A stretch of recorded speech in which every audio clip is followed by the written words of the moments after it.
نبی پاک صلی اللہ علیہ وآلہ وسلم کے پاس ایک آدمی آیا۔ انہوں نے یہ شکوہ کیا کہ اے اللہ کے رسول، میرے والد نے میرا مال لے لیا ہے، میرے مال پر قابض ہو گئے ہیں، جو کماتا ہوں وہ لے لیتے ہیں، خرچ کر لیتے ہیں۔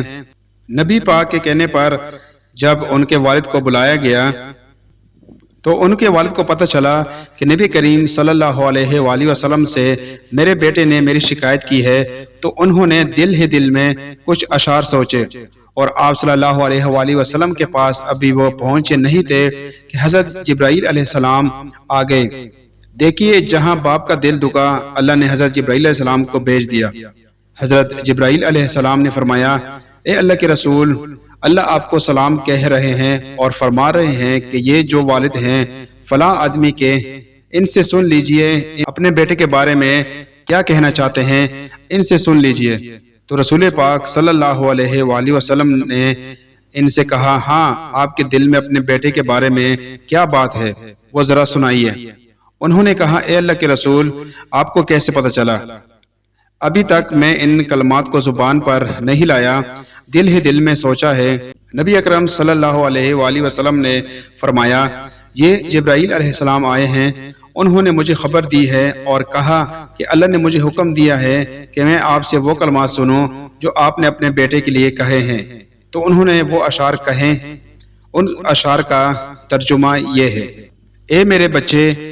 میں نے تجھے بچپن میں پالا اور جوان ہونے کے بعد تمہاری ذمہ داری اٹھائی، تمہارا سب کچھ کھانا پینا میری ہی کمائی کا تھا۔ جب بھی کسی رات میں تیری بیماری آئی تھی تو میں تیری بیماری کی وجہ سے بیدار ہو کر بے چینی میں رات گزارتا تھا، گویا تو نہیں بلکہ میں بیمار تھا، حالانکہ وہ بیماری تجھے لاحق ہوتی تھی، مجھے لاحق نہ ہوتی تھی،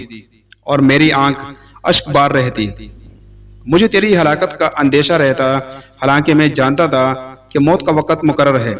سو جب تو بالغ ہوا اور اس حد تک پہنچ گیا جہاں تک پہنچنے کی میں تیرے بارے میں امید کرتا تھا، تو اب میرا بدلہ تو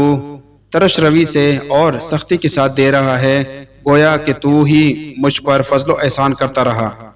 کاش کہ اگر تو میرا باپ ہونے کے حق کا خیال نہیں کر سکا تو کم از کم ایسا سلوک کرتا کہ جیسے ایک پڑوسی قریبی پڑوسی کے ساتھ کرتا ہے۔ تو مجھے ناقص العقل ہونے کے طعنے دیتا ہے، حالانکہ یہ کم عقلی تیری رائے میں ہے اگر تو سمجھتا ہے۔ باپ کا درد سن کر نبی اکرم صلی اللہ علیہ وآلہ وسلم نے فرمایا، جب رسول پاک صلی اللہ علیہ وآلہ وسلم کے سامنے اس نے یہ کلمات جا کر بولے تو آپ نے اس کے بیٹے کو سخت ڈانٹا اور فرمایا، اٹھ جاؤ، تو بھی اور تیرا مال بھی تیرے باپ کا ہے، تیرا اس میں کچھ بھی نہیں ہے، اپنے والد کے ساتھ ظلم و زیادتی نہیں کیا کرتے۔